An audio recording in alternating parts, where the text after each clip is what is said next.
नमस्कार, हमारी खास पेशकश वर्ल्ड वॉरियर में स्वागत है। आज हम बात करेंगे कैसे यूरोपीय कंट्री, नेटो देश खौफ में है, पुतिन से खौफ में है, जो लगातार रूस की सेना घुसपैठ कर रही है, हवाई घुसपैठ जो हो रही है। उनके जो फाइटर जेट्स पहले पोलैंड में घुसे, फिर रोमानिया में, फिर अलग अलग देशों में जो घुसपैठ कर रहे हैं, उसके बाद से नेटो देश खौफ में है। पहले कहा जाता था कि एक देश पर हमला, पूरा नेटो हमला कर देगा रूस पर, लेकिन ऐसा होता नजर नहीं आ रहा। आज वो ड्रोन वॉल बना रहे हैं।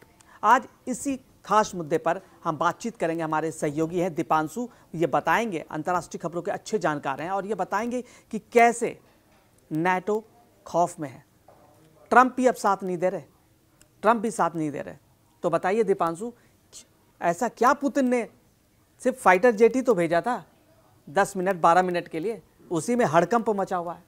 इसकी शुरुआत अगर हम समझे तो रशिया यूक्रेन वॉर से होती है कि किसी भी नेटो देश ने, यूरोपीय देश ने नहीं सोचा था कि इतना लंबा युद्ध खिंचेगा, और जिस तरह से खिंचता गया 2-2.5 साल से ज़्यादा हो गए, 3 साल हो गए, अभी भी युद्ध खत्म नहीं हो रहा। यूक्रेन एक तरह से कमज़ोर हो गया, तबाह हो गया है, यहाँ तक कि उनके राष्ट्रपति जेलेंस्की ये कहने को मजबूर हो गए कि मैं इस्तीफा देने के लिए तैयार हूँ। तो वो नौबत आ गई है। तो यूरोपीय संघ जो है खुद हैरान है, वो सदमे में है कि क्या हो रहा है कि रूस को रोक नहीं सकते हैं। रूस की जिस तरह से आंधी आगे बढ़ती जा रही है, वो नाटो देशों पर हमला करने की फिराक में है, जिस तरह से फाइटर जेट अब तो नेटो कमजोर नजर आ रहा है। जिस तरीके से रूस के फाइटर जेट अंदर दाखिल हो जा रहे हैं, बाहर आ जा रहे हैं, और पोलैंड पर पोलैंड डरा हुआ है, वो युद्ध अभ्यास कर रहा है, तैयारी कर रहा है।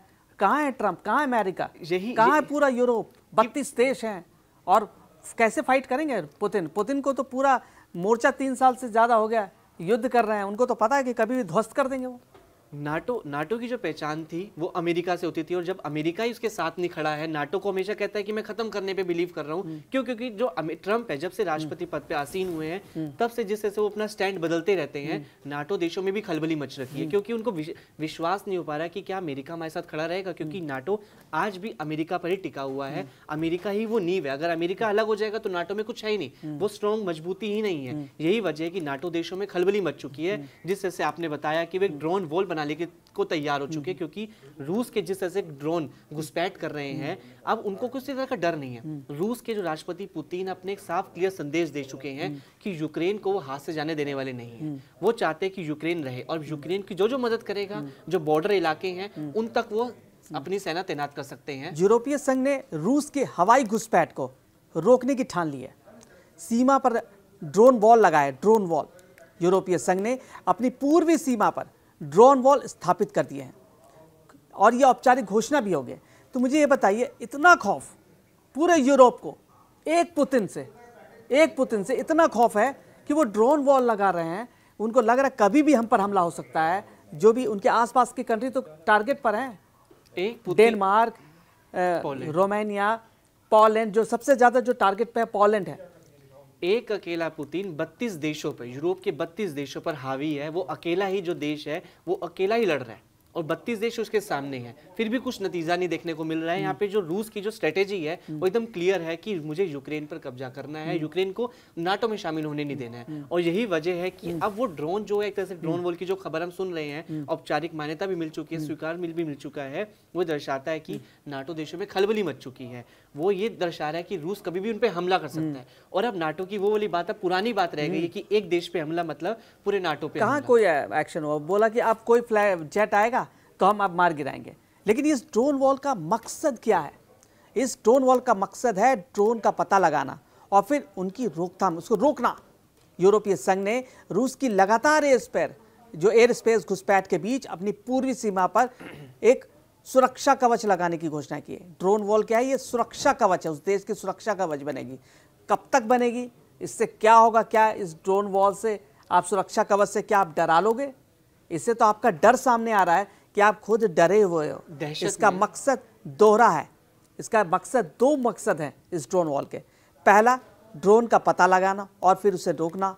और इस प्रोजेक्ट की पहली बैठक शुक्रवार को हुई, और इसमें Bulgaria, Denmark, Estonia, Hungary, Latvia, Lithuania, Poland, Romania, Slovakia और फिनलैंड भी खतरे में है। सबसे खुशहाल देश है। उन्होंने हिस्सा लिया है। तो आप ये बताइए, अब कैसे रोकेंगे पुतिन को? ड्रोन वॉल से रोक लेंगे? नाटो तो बहुत बड़ी आर्मी है उनकी, 32 देशों की आर्मी है, क्या ये ड्रोन वॉल से वो रुकेंगे? पुतिन जिनके पास इतना सेना संपन्न है, हथियारों से संपन्न है, परमाणु बम से संपन्न है, हर चीज से संपन्न है वो। अभी तक के जो हालात है जिस तरह से वो उन्होंने स्टेप उठाया वो ये दिखाता है कि पुतिन को रोकना मुश्किल ही नहीं नामुमकिन है। और वो चीज़ साबित होती जा रही है कि जिस तरह से पुतिन अपनी ड्रोन, क्योंकि आज के वक्त में जो जंग के जो जंग होती है वो इस तरह से सिर्फ जमीनी लड़ाई नहीं होती, अब वो ड्रोन टेक्नोलॉजी का सहारा लिया जा रहा है और उस टेक्नोलॉजी में रशिया जो है सबसे आगे बनता उभर रहा है कि जिस तरह से वो सेंधमारी कर रहा है, वो उनके जो रडार सिस्टम को चकमा देके उसमें सेंधमारी करके अपना काम तमाम करके वापस आ जाता है। इससे नाटो देशों में खलबली मच चुकी है। वो अब उनमें ये डर है कि किसी भी वक्त हम पर हमला हो सकता है। जिस तरह से बीच में खबरें आई थी कि ब्रिटेन तक मिसाइलें जा रही हैं, वो उस खलबली मच चुकी है। अगले हफ्ते इसकी बैठक फिर से होगी। यूक्रेन को भी बुलाया गया है क्योंकि वो ड्रोन तकनीक में काफ़ी आगे है और सालाना करीब इतना युद्ध लड़ लिया, पूरा एक्सपीरियंस हो गया है यूक्रेन को, इतनी ज़मीनें खो दी हैं और सालाना करीब 40 लाख ड्रोन बन सकता है एक साल में। और नाटो इस बैठक में सिर्फ पर्यवेक्षक के तौर पर मौजूद था। अगले सप्ताह कोपेनहेगन में होने वाली यूरोपीय नेताओं की जो अनौपचारिक बैठक में इस मुद्दे पर फिर चर्चा होगी। हवाई क्षेत्र में बढ़ते ड्रोन हरकतें, जो हवाई क्षेत्र में जो घुसपैठ हो रही है लगातार रूस की, पिछले हफ्ते पोलैंड, रोमानिया, एस्टोनिया, जैसे हम बात करते हैं डेनमार्क में कई ड्रोन देखे गए। ड्रोन ये तो चिंगारी है, युद्ध का नया मोर्चा है। यूक्रेन के बाद ललकारा जा रहा है, तुम कुछ नहीं कर पाओगे, नाटो कुछ नहीं है पुतिन के लिए, रूसी सेना के लिए। क्योंकि यहाँ पे ट्रम्प जिस तरह से अमेरिका अपना स्टैंड दूर कर अपने आप को पीछे, अपने कदम पीछे कर रहा है, क्योंकि अमेरिका को रशिया के साथ भी हित साधने हैं। रशिया के साथ जिस तरह से मुलाकात हुई, मुलाकात में दोनों के ट्रम्प पुतिन की जो जुगलबंदी देखने को मिली है, उसका साफ सीधा संदेश है कि ट्रम्प जो है पुतिन से सीधा 1 to 1 नहीं चाह रहे हैं। वो चाह रहे हैं कि वो नाटो को आगे खड़ा कर दे और वो खुद पीछे बैकडोर में खड़े रहे और देखें कि क्या चल रहा है। क्योंकि उनको भी पता है कि रशिया को हराना, रोकना मुश्किल है बहुत। क्यों? क्योंकि जिस तरह से वो यूक्रेन के मामले में एक तरह से हावी है, अभी भी रूस का पलड़ा आज भी भारी है।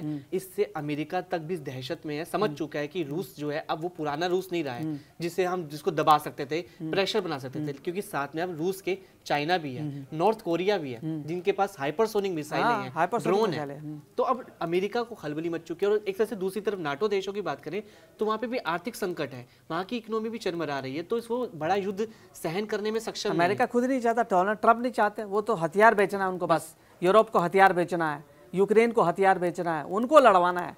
वो खुद मोर्चे पे नहीं आएंगे, अपने अर्थव्यवस्था को डेड इकोनॉमी नहीं करेंगे। आपको बता दें कि पोलैंड में 19 रूसी ड्रोन घुसे थे। कोपेनहेगन एयरपोर्ट पर ड्रोन आने की खबर आई, हड़कंप मच गया, 4 घंटे तक उड़ानें रोक दी गई। डेनमार्क के प्रधानमंत्री मेटे ने यह कहा कि रूस की भूमिका पूरी तरह से नहीं नकारा जा सकता, लेकिन अभी सबूत नहीं मिले। डेनमार्क के जो रक्षा मंत्री हैं उन्होंने भी बताया कि कभी भी ये हाइब्रिड हमला है, इसको हाइब्रिड हमला बताया। क्योंकि अब के जो हमले हैं एक तरह से उनका जो वो है, एक तरह से जो अटैक है वो बदल गया है, अब स्वरूप बदल गया। पहले तो जमीनी हमले होते थे, अब जो है घर बैठे बैठे, मतलब अपने यहाँ पे सेंटर है और वहां से हमला चंद सेकंड में हमला शुरू हो जाता है, चंद सेकंड में हमला शुरू हो जाता है। और जो नाटो देश है वो बिल्कुल भी अब दुश्मनी मोलना नहीं चाहते, इसलिए वो पहले से सेफ गार्ड के रूप में, जिस तरह से आपने बताया कि यहाँ पे वो ड्रोन वॉल एक तरह से तैनात कर रहे हैं ताकि वो सेफ गार्ड रह सके, उन पर हमला ना हो सके, हमले से पहले वो अलर्ट रहे। पड़ोसी देश स्वीडन ने डेनमार्क को अगले हफ्ते कोपेनहेगन में होने वाले 2 शिखर सम्मेलन से पहले एक सैन्य एंटी ड्रोन सिस्टम देने की पेशकश की है। स्वीडिश पीएम ने साफ साफ कहा है कि इस सिस्टम में ड्रोन को मार गिराने की क्षमता है। ये तुरंत स्पष्ट किया उन्होंने कि डेनमार्क इस प्रस्ताव को स्वीकार करेगा या नहीं, इस पर अभी पूरा स्पष्टीकरण नहीं आया है। तो ड्रोन वॉल की जो चुनौती क्या चुनौती इस ड्रोन वॉल जो बनाया जा रहा है, यूरोपीय संघ कमिश्नर जो है उन्होंने साफ साफ कहा कि ड्रोन वॉल के लिए रडार, ध्वनिक सेंसर, सिग्नल जैमर और इंटरसेप्टर्स और पारंपरिक तोपखाने जैसी तकनीक की ज़रूरतें होंगी। पोलैंड को सस्ते में ड्रोन को रोकने के लिए अरबों डॉलर की मिसाइलें खर्च करनी पड़ी, जबकि डेनमार्क के पास ग्राउंड आधारित एयर डिफेंस सिस्टम नहीं है। इस पहल से नाटो के साथ तालमेल और रक्षा नीति की भी चुनौती सामने आई है। तो क्या कहेंगे?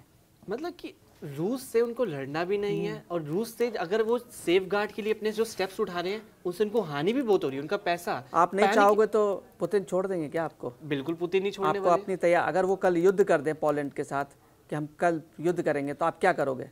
नहीं करोगे? नहीं, मैं नहीं करूंगा युद्ध।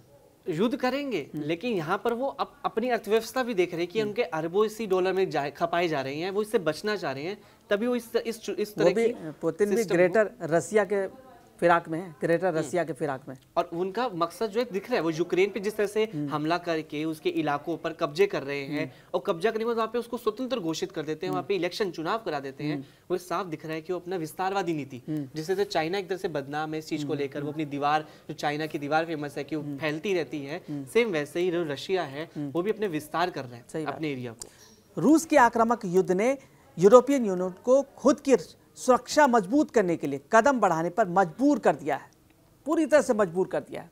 इस पूरे मुद्दे पर हमारी खास पेशकश जारी रहेगी।